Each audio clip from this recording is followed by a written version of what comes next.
Hello, this is Margaret Ajibode, the STEM Positive Disruptor, and today I have a special guest, Veena Parthan, and she is a computational fluid dynamics writer.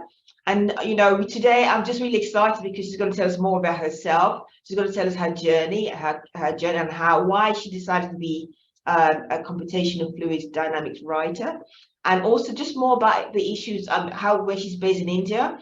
And also, the reason why we set up this platform is we want to educate, want to raise awareness, want to change people's perception and demystify what STEM is. That's science, technology, engineering, and mathematics.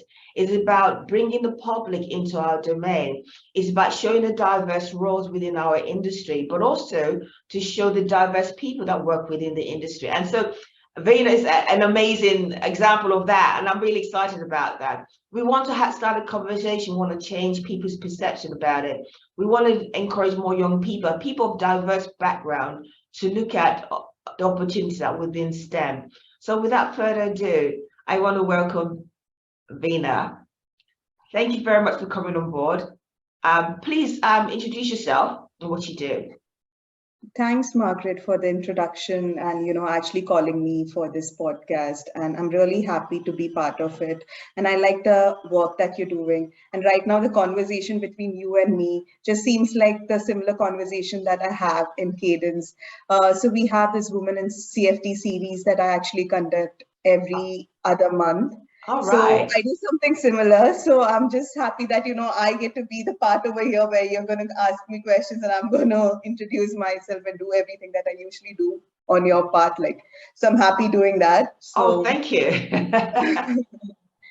So basically, I'm from Bangalore in India. So I'm currently residing here. So 23 years of my life, I have actually done my studies and my undergraduate studies in Sharjah, Dubai. I hope you know United Arab Emirates, yeah. So that's where I've been most of my life. And then after 23 years, I actually moved to India.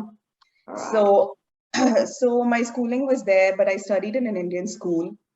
So from a very young age, I was really interested in science, and I knew if I'm going to make a career, it's going to be in science, but I never thought it would be in engineering, because we have a lot of engineers and doctors here.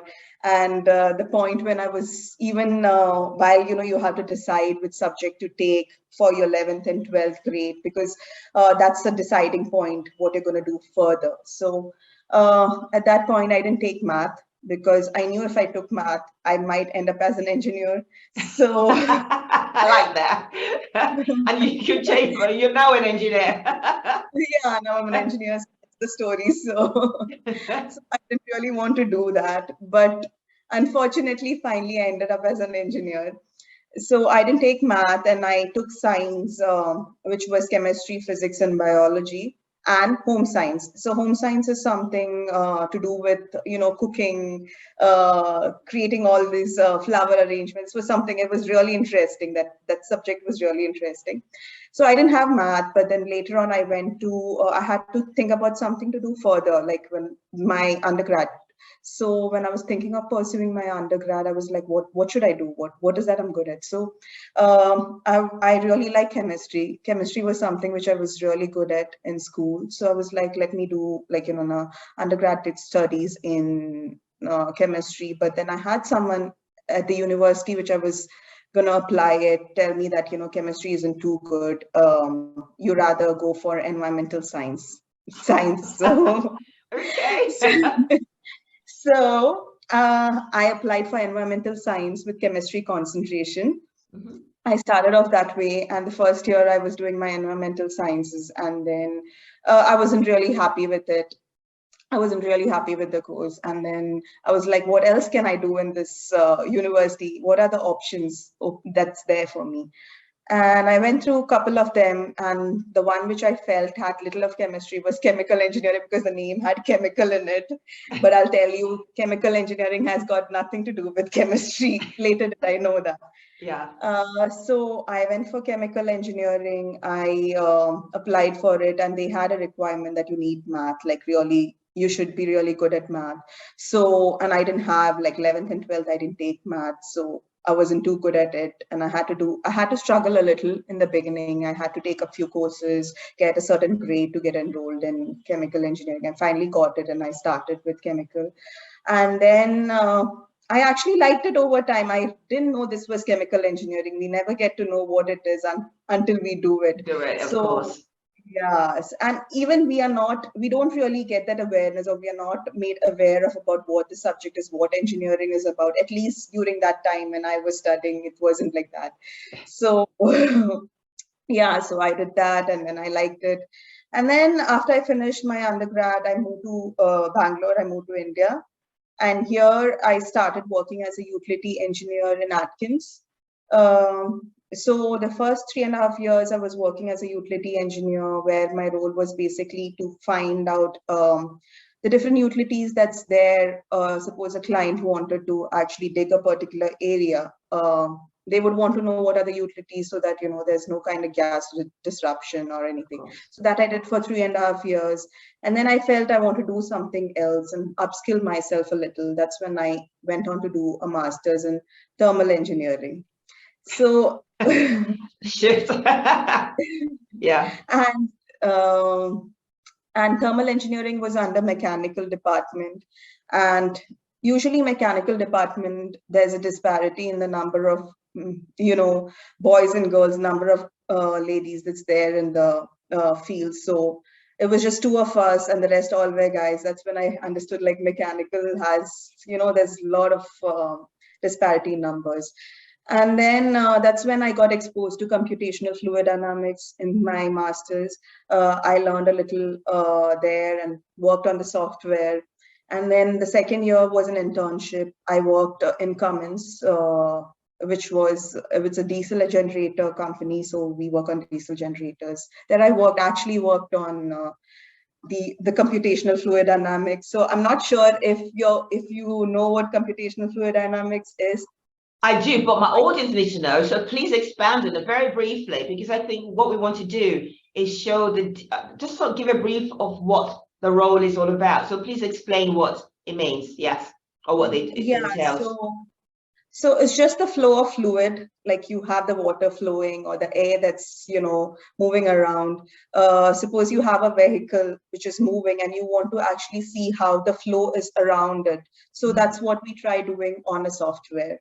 So initially it was done using wind tunnels, and that's like really expensive. Trying to do the experimentation of wind tunnel, the construction of wind tunnel costs millions and stuff. So having a software which can actually do the same thing is like so much more cheaper. So that's why we have the software. So that's basically computational fluid dynamics. So I found it really interesting. And then I finished my internship and I was offered a job in a solar company, not computational fluid dynamics. You did move around a bit. That's good though.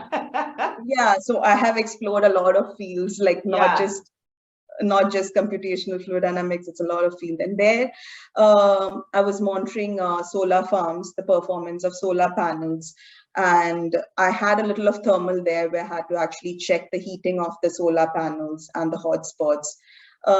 So I did that for a while, and then I saw this job opportunity where they job up on LinkedIn that, they are looking for a writer who's good at CFD as well. So while I was doing my internship as well as this solar job, I was parallelly doing some freelance writing. So a little to do with academic writing, technical writing. So I was like, oh, this sounds interesting. I should actually apply for it. And I did apply for it, and I got the job, and it's amazing. I really like what I'm doing. So I get a little of the technical part, a little of creative part. I get to do both of it because I didn't want to go too technical in deep. So this is something that balances both of it. I'm not away from what I studied, and I'm doing a little of writing. So in this role as a computational fluid dynamics writer, I constantly engage with engineers. I ask them for what is the latest, what's happening new in the software that they are building or they're trying to develop, and what's a new things happening around in CFD in this field, that I can actually create articles around, curate new content, and repurpose some of the case studies, create customer success stories using our software. Like suppose customers use our software and they find it really amazing, try creating articles on that, and marketing collaterals, white papers. So that's what I basically do in my current role. Do you know, I love what you do, and I love your journey. I love the fact that you try different things. Even still within the engineer or STEM world, so science and engineering. And I do love the fact that you also understood who you were, because when you started, when someone suggested doing environmental science, you did it and you realized that this is not really for you, and you moved and tried something different. And I think that's so important. And also coming fast forward to where you are, being a writer, CFD writer, what you're doing again is that although you are very technically skilled, you also are very creative. So it's combining those and your writing skill as well. And this is one of the things that we want to showcase concerning the diverse roles within our industry as a STEM world, because sometimes people think you have to be just this. Really, you could be much more than a person who's really great in technical stuff, but also can be creative, because we are problem solvers. So it's a different way of solving problems. Is bringing out the latest information and having a conversation about that latest information. Your writing skills as well, you develop. It's communication as well. And this is what I do. Seriously, I do love what you do. I love you because in the sense that you try different things, and even though you started in one way, and it's not exactly what you trained, but you still have a link to that. But you found a way. You said you went into working for the solar industry for a while, but you also knew what you were all about, because again, it was finding yourself. And finding yourself means that sometimes you have to try different things until you find a place where you then say, this is who I am. I enjoy this. And your passion comes through because of that. And then I also know, Jay, you've written a couple of publications on this as well, haven't you? Quite impressive. And and I was smiling when you said to me, when you went to do the course, your master's, there was only 2 ladies. And yes, it reminds me when I first started and I went to do my mechanical engineering degree, there was only 3 of us. And it was just men. But it seems that we're still struggling with that, side, because I started many years ago, and you're still saying the same issue is being faced now. So, and also, before I forget, you do something similar to what I do, and you have a group, a CFD, and so this is just for women only to support one another. Is that what you do? So basically, I have this series of articles which come up as women in CFD. So I try to find out women in our organization Cadence who are working using CFD software. So there are quite few women, but then I always, when I do this kind of conversation, when I have this kind of conversation with them, a lot of them are not really ready to come up and talk, because they feel they do not have that confidence, or they feel they are not good enough for a talk, or they do not have that, but they're really excellent in what they do. But it's just that kind of, what do I say, they're really reluctant towards going forward to it. So that's something which I've always noticed. Yeah, and it's a shame though, because it seems that we seem to have this issue about projecting ourselves or putting ourselves out there. And I don't understand. So based on your experience and based on what you see, and how, because again, it's about looking at the young generation coming through, how do we manage this? How do we change our own perception and how we see ourselves and how the world sees it? Because unless we can believe in ourselves, it's difficult for someone else to believe in us. And that's a big struggle. So how do we bridge that gap? So I feel when someone is like in a field like engineering, the opportunities to talk or to get that opportunity to talk in a wider set of audience is always limited. That's what I feel. At least when you're in mechanical engineering, all that you do is you do your projects, you work, you study. There's no kind of opportunities or platforms for you to actually communicate or discuss or talk. There isn't anything like that. And suddenly one day you're at work and then you're asked to talk, how are you actually going to talk? Because you have never developed those skills in your path, in your you know, education. You've never done that. So yeah, so that becomes really hard when that comes up suddenly. So I think go on. Yeah, so I feel that's one reason, you know, why all these women that I interview, I feel they are not ready to come up, because they're really technically sound. It's just that they haven't been given an opportunity to come forward and really talk. And I think that should be the reason, like, you know. Yeah, because if you think about it, because of what we do, we have to communicate it. And so it's not, I appreciate what you're saying about it's because we're not given that opportunity, or there's that how do you say, focus opportunity to communicate. But we actually do communicate all the time, don't we? We're talking about it all the time. So it should be a natural thing. And if you think about us, it's not because women are quite social, so they do have communication, and I think we should just take it as a natural thing. But I think also maybe it's because we don't have as many women in the profession, so they don't want to stand out. It's not that they can't communicate, but it's more that they don't want to be the one to be seen out there. And I think that we should change that, because we're good, we're brilliant at what we do, and we should showcase that. We should promote each other, we should promote ourselves. And we don't do that very well. So, because you're right, and you have to talk to lots of engineers, you have to talk to a lot of people with technical skill where CFD is concerned, so that you can put a publication together to talk about the latest issue, and even have conversations about what, you know, the issue, the different aspect of it as well. So how did you overcome that, and how did you come to this place where you are now? Because you're so confident. I do love your energy. So tell us how you did it.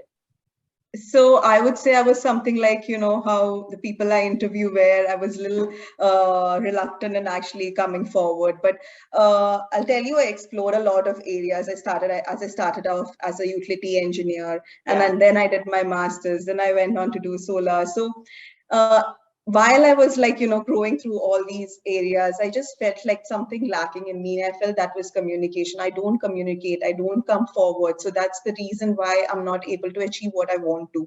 So currently in my role as a CFD writer, I try to talk to anyone and everyone. Like, I don't really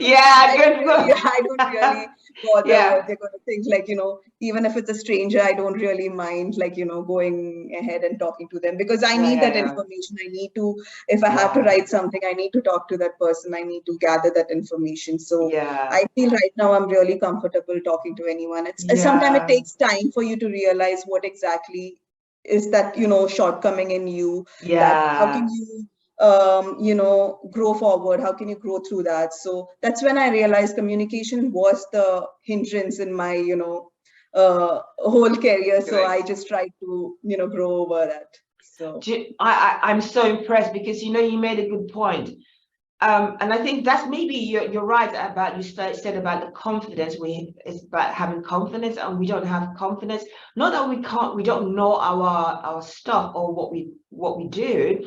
Is that it's not so much that we can't communicate, but we're afraid of being criticized, maybe because we think, oh, what if I say this and they say, well, what, you know. But really, I think we have to get past that, because if we don't, we're always going to be at the back foot and trying to chase up where opportunities are concerned, where promotion is concerned, where, you know, we showcase our ability. And, you know, people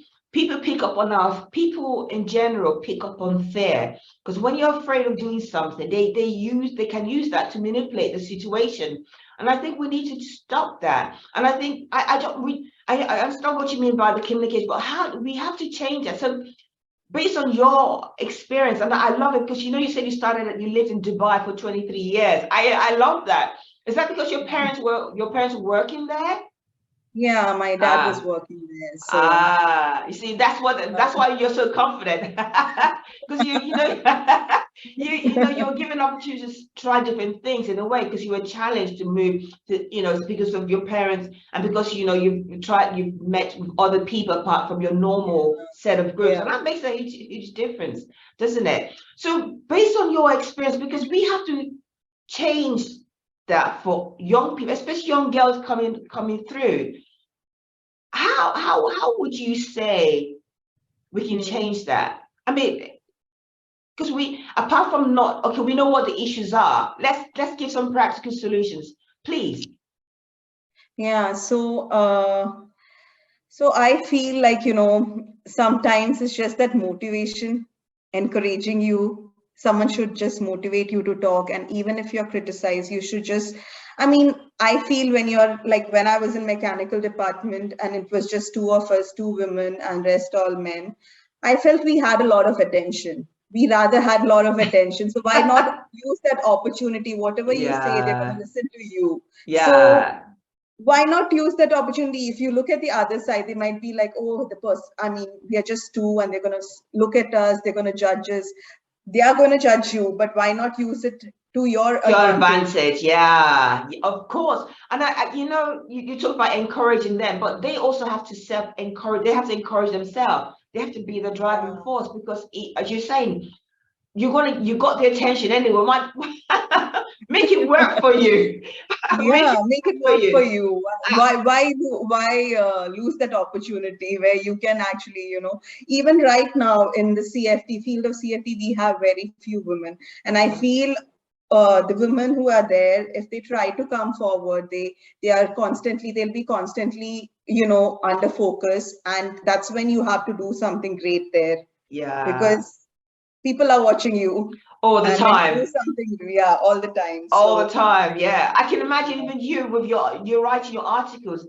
People are scrutinizing, say, "What? How? You know?" But you still doesn't stop you from doing what you're doing, because people are going to criticize, people are going to judge you, people are going to say whatever they want to say. But hey, that's their problem. You know, as long as you know you're genuine and you understand what you're doing, and you know that you have the facts, they can't challenge you and stop you from doing what you do, because that's who you are and you love what you do. And this is what we want to encourage our young people, young girls, especially women, because women, especially where the STEM, where engineering is concerned, where IT, I think it depends on where in IT you work, but we always seem to be at the back foot. We are never in the forefront. There's some people skate through, but majority are always in the bottom echelon. And we want to change that. And I love what you're doing. Do you know what I was thinking? You know, with your the women side of things, maybe you can also help them by giving them a safe space, in a sense that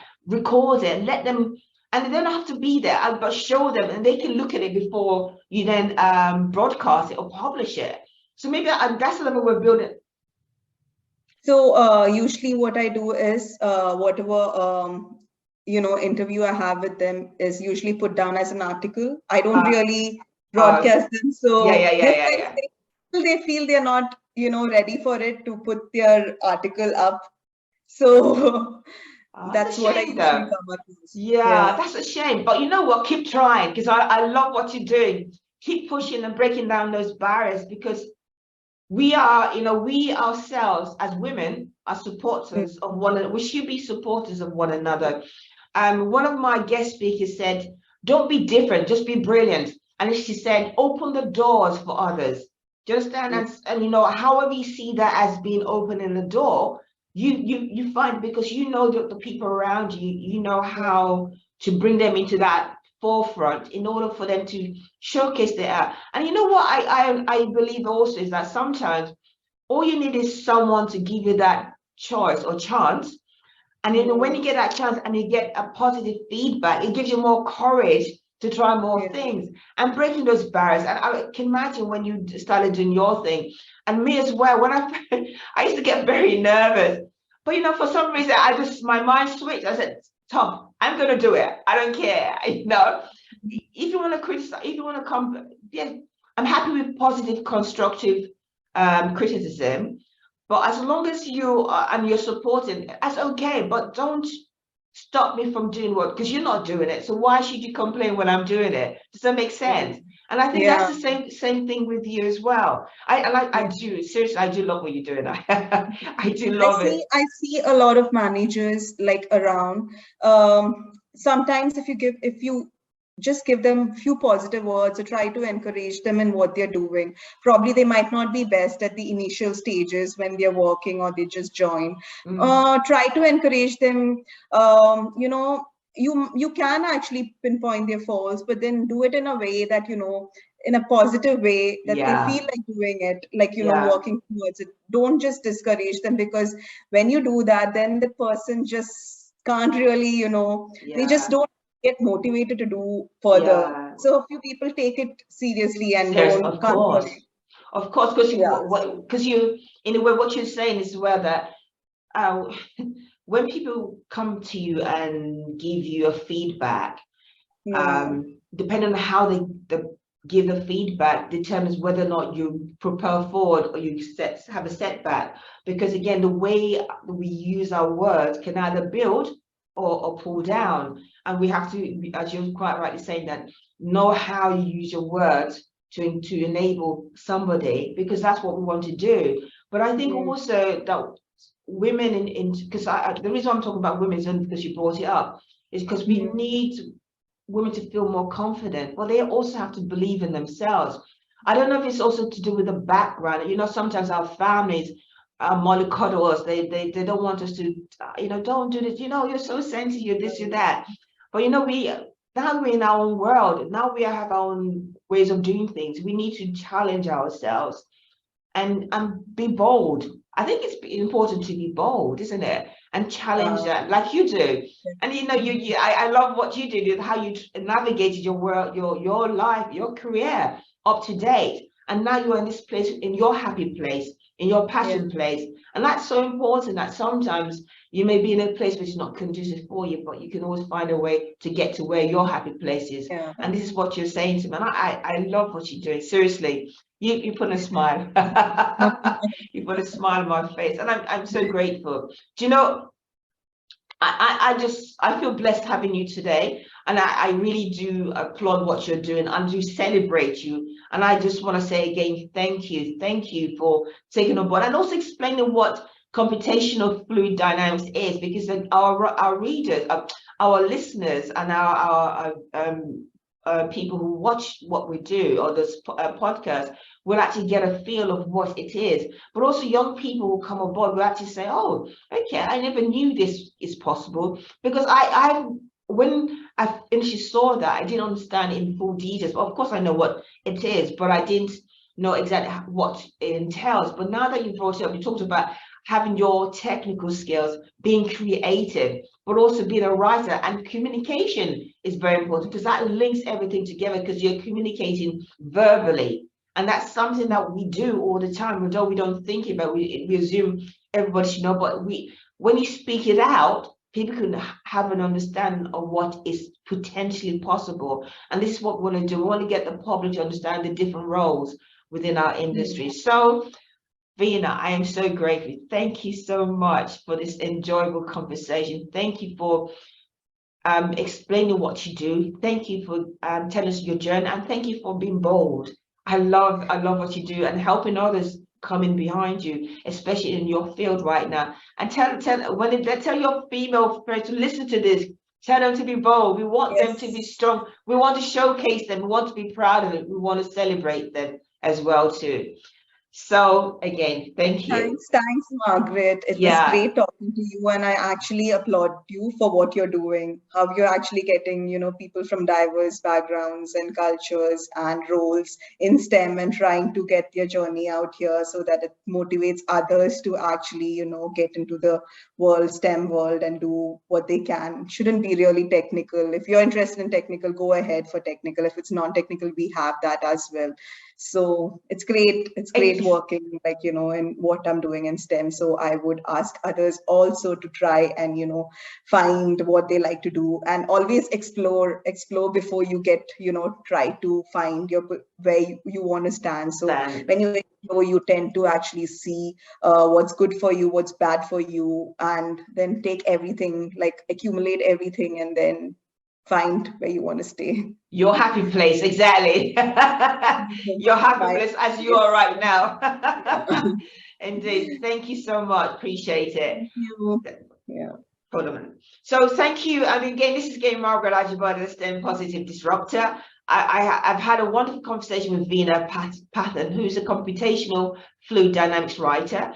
And what a wonderful conversation. What a wonderful person. What a bold person as well. an inspiration and a role model as well. So again, the reason why we have this platform, we want to educate, we want to change people's perception, we want to raise awareness and demystify what STEM is, that science, technology, engineering, and mathematics. We want to bring the public into our domain. We want to give information out to the public, but also people in general about what the different roles are. As an example of today, as Veena being a CFD writer.